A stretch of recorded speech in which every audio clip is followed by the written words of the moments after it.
সারা দেশের সাথে বান্দরবানের সড়ক যোগাযোগ এখনো বিচ্ছিন্ন রয়েছে। 50,000-এরও বেশি পরিবার রয়েছে পানিবন্দী। বন্যার্ত এলাকায় জনদুর্ভোগ চরমে। বান্দরবানের সাঙ্গু নদীর তীর থেকে বিস্তারিত জানিয়েছেন বান্দরবান প্রতিনিধি মিনারুল হক।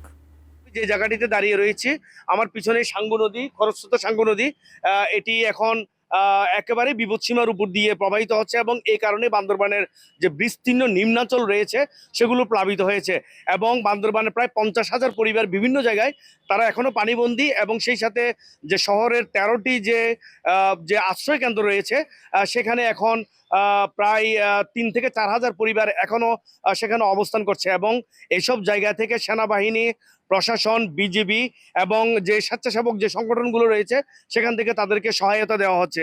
একটি বিষয় আমি জানিয়ে রাখি, একটু আগে আমি যে খবরটি পেয়েছি, থানসির যে জিন্নাপাড়া এলাকায় এখনো সেখানে 21 জন পর্যটক আটকা রয়েছেন এবং তাদেরকে উদ্ধারে নিরাপত্তা বাহিনীর পক্ষ থেকে, বিজিবির পক্ষ থেকে সেখানে এখন চেষ্টা চালানো হচ্ছে।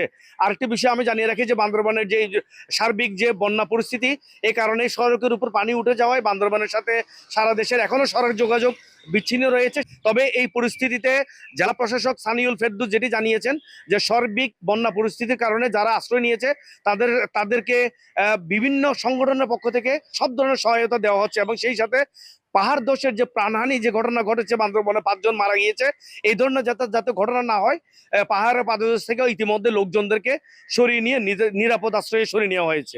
এটি ছিল আমার কাছে বান্দরবনের সর্বশেষ বন্যা পরিস্থিতি।